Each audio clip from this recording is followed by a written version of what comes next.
Reset the clock. We were just doing this the other day. We were at a split DEFCON 2 and 3 on Ben Johnson. This is the emergency podcast. It's been a minute, Jeremy, since we did an emergency podcast. Yeah, and most of the time it feels like emergency podcasts aren't a good thing, but this one is a very, very good one. This is a celebration. I almost put on the luchador mask for this one. So I'm Chris Perfett, the adequate host at Chris Perfett on Twitter. That's Jeremy Reisman, the fearless leader at Detroit On Lion. And we're coming to you. This is basically an update from our POD cast from Monday, where we were settling in, Jeremy, for a whole off season of just pinging the emergency lights on, is Ben Johnson leaving or not? And instead on Tuesday, boy, we got that answer very quickly. We got from Tom Pelissero, NFL insider, Lions offensive coordinator Ben Johnson informed interested teams he is staying in Detroit for 2023. Oh, man. Quote, Johnson was slated to travel Wednesday to interview with the Panthers, but he feels Detroit is building something special and wants to see it through.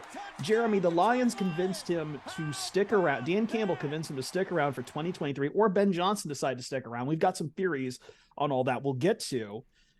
But I think the big thing, he didn't even take the trip to Charlotte. Yeah. He didn't take the trip to Charlotte. He's staying here in Detroit. It is a huge coup, objectively a huge coup and a win for Detroit in an offseason that I didn't see it coming at all. Like we were looking at the Vegas odds. He was odds on favorite for multiple jobs. He's a hot name. He's incredibly hot. It's crazy. Because I'm with you. Like I was the one kind of like, I was the town crier saying like, you guys need to be more worried about losing Ben Johnson than everyone seemed to be, and for good reason. Like he was a hot commodity. I think he was a very serious contender for that Panthers job. And the one thing that I said the entire process, that a lot of us said, is the one unknown factor about this was Ben Johnson.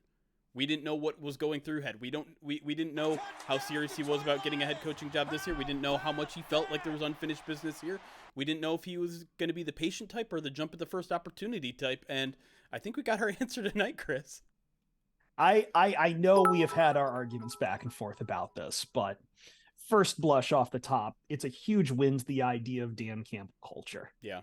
Like this feels like, I mean, I don't know if that's a statement he's had prepared, and everyone would say that if they're coming back, they want to see through they're building a special, but I cannot recall a time, Jeremy, where like we've talked about Terrell Austin in the past, but nobody was as desired and as close, I feel, to a head coaching job as Ben Johnson. Yeah. And for this them to say, and we've talked about the pitfalls he could go to, but him to say, no, thank you, I'm sticking in Detroit. I want to keep working with this offensive line, with Jared Goff, with Amon-Ra St. Brown, with these receivers, because, I mean, damn if they weren't close to the playoffs last year. That's some brand new Lions stuff right there. Yeah, and listen, like this is a career risk for Ben Johnson. Like we just saw Byron Leftwich last year. He was the hot name. He was the guy that was getting all these head coaching interviews. And what happened to him today? He got fired. Mm-hmm. Like your iron is not always going to be hot. And so for Ben Johnson to make that career risk to stay here in Detroit because there's unfinished business, because he believes in what the Lions are leading, he's betting on himself, yes, but he's also betting on the Lions. He's betting on the fact that what he sees developing here in Detroit is something that he wants to be a part of, and maybe not long term. I mean, chances are good we're going to be right back here next year, wringing our fingers and all that. But at the same time, like you got one more year of this, and we're all expecting a division title run next year. And now there's no reason to believe, because here's the thing, like. You guys know me. Like I'm the guy that goes to worst case scenarios, and so like all these things are running through my head. What if Jared Goff isn't Jared Goff without Ben Johnson? What if the offense falls apart? What if the Lions don't draft a quarterback and they lose Ben Johnson and all of this and all of a sudden you're in 2023 and everything is collapsing? I don't have to worry about any of that now. There's no reason to believe this Detroit Lions team won't get better now, because the one thing they were in danger of losing is coming back.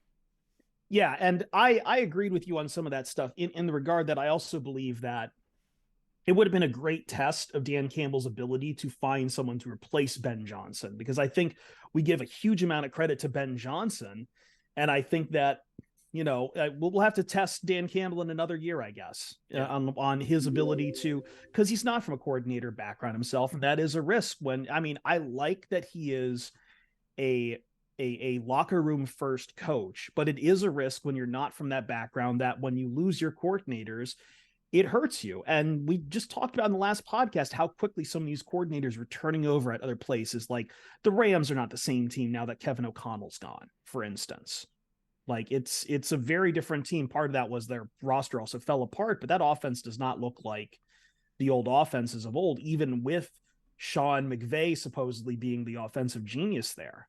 Like teams are losing coordinators faster and faster, and it's creating more instability in teams. And for a team like the Lions, who aren't even at the doorstep like the Rams were, getting a Super Bowl like the Rams were, but are just getting off the canvas in year 2 of a rebuild, to be losing their offensive coordinator would have been a serious blow, sure, no matter how you slice it. And to bring him back like this, I do believe he thinks maybe this is something special. And like, as you said, like maybe he doesn't, that screw can come loose at any point, but it kicks the can down the road on a lot of questions the Lions have to answer, and they can trust what they have in-house right now. It can everything can be trusted to continue the blueprint they built last year.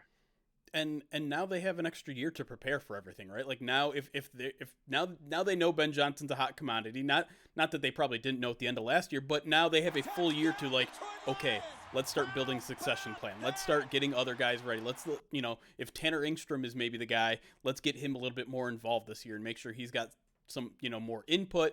He's in more meetings, things like that. They have all the time in the world now, a full year to prepare for that sort of stuff, because I don't expect this offense to slow down, and I don't think anyone in that locker room expects the offense to slow down. It's only going to get better with J-Mo back, and I don't know. You don't even have the questions about.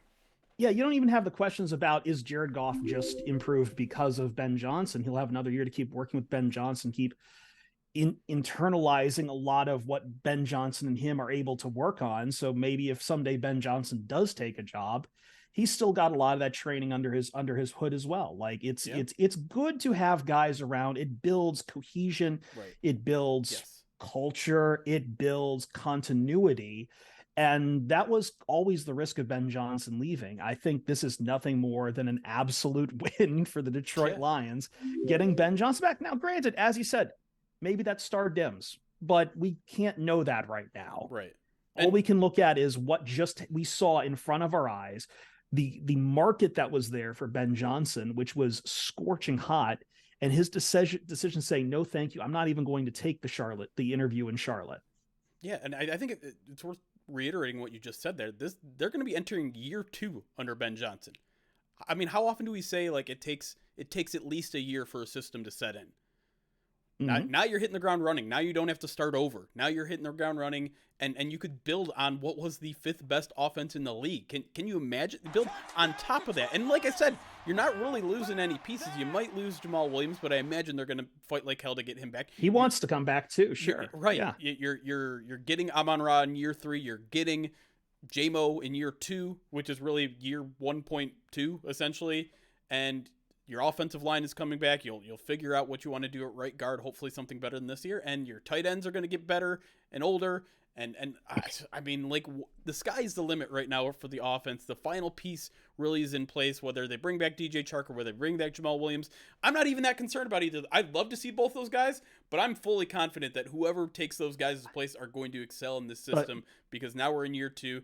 Maybe now there's tape on Ben Johnson, but I'm not worried about that because he always seems to be one step ahead of the defense anyways. He has creativity. He has so much creativity. You are drinking Kool-Aid so hard right now. I do wonder what they offer. Well, yeah, we have to talk about the timing a little bit, right? We have to talk about timing. And you had a great point before this too, particularly where the Panthers were involved, because I always thought they were the leaders of the pack.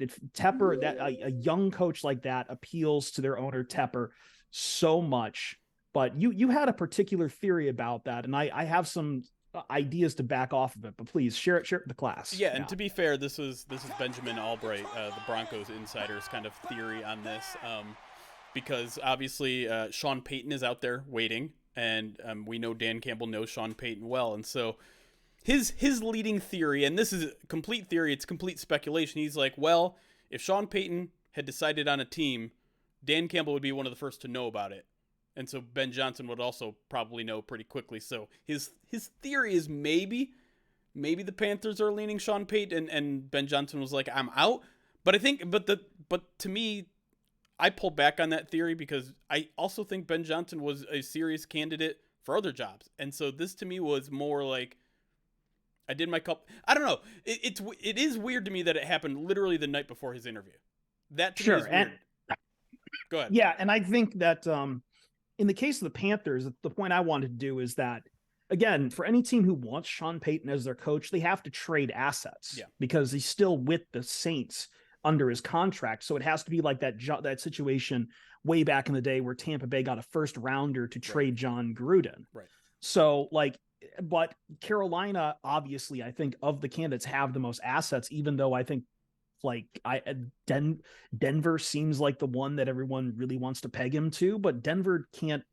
I don't think Denver has the assets to trade to the Saints, especially if it's a bidding war with someone like Carolina. Right. So I think there are some legs to that. But yes, to your point, like it wasn't just them. Like he was on that long short list of coaches for the Indianapolis Colts job as well, which also includes Lions defensive coordinator Aaron Glenn. We haven't heard anything about that yet. True. And rest assured, he got plenty of other play in other places too. So for the Lions to be that crowded of a market is just, I wonder. And so that's why I wonder what they offered him. Maybe he's going to get a big fat bonus or something. I don't know. It's hard to know, right? Because Dan Campbell, he's said all year, like, I'm not going to stand in his way, right? If he's getting opportunities, I want to do whatever I can to help him.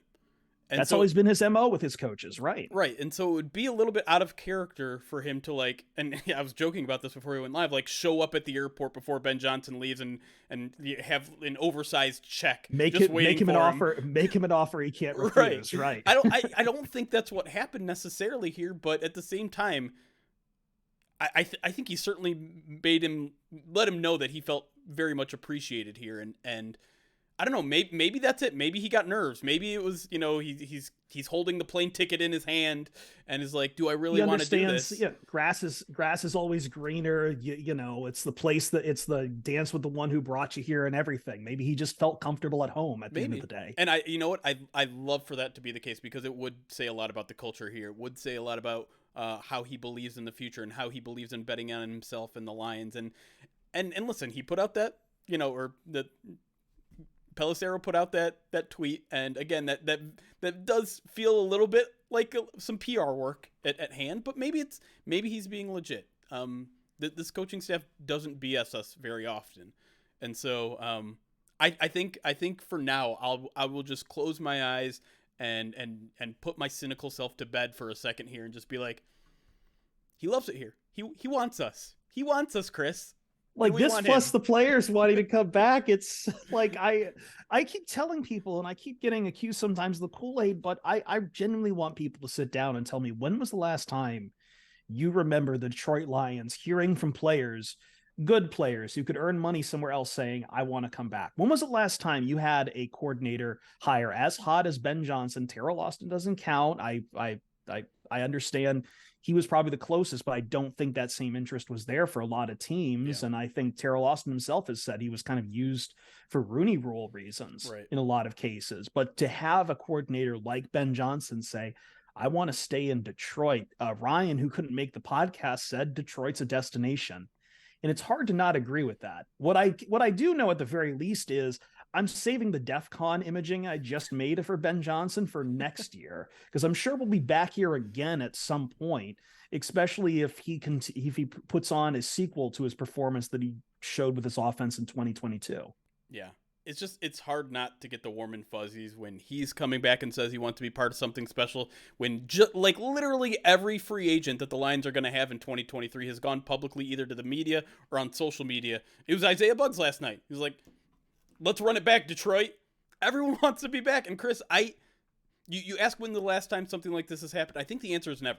I legitimately think the answer is never. I've never seen this amount of players and coaches and fans all want to run it back in 2023. And damn it, Chris, we're 8 months away from football, and I can't wait.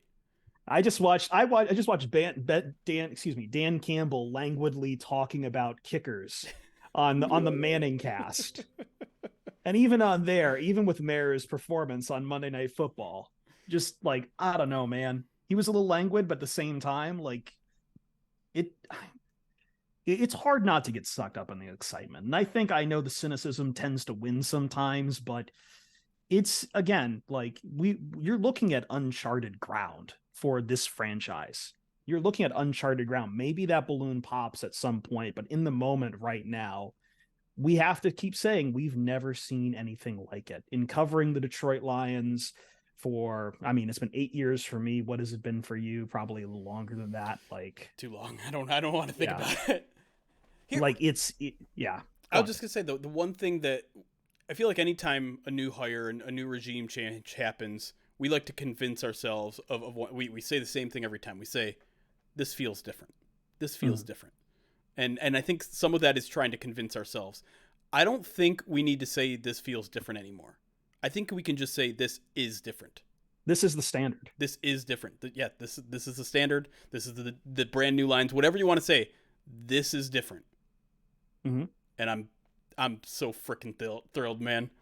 The one last thing I do want to say is, because Dane Brugler really got my druthers up today by mocking my favorite boy, Anthony Richardson, to the Detroit Lions. But I think, I don't know, I have these conversations with some LA people who do not remember Jared Goff well at all. And I can't blame them for how 2020 ended, but it does, as we enter draft season, does continue to move quarterback way farther back to the back burner, considering the work he's done with Jared Goff. And much like with Dan Campbell, the question is, what does a Dan Campbell offense look like without Ben Johnson?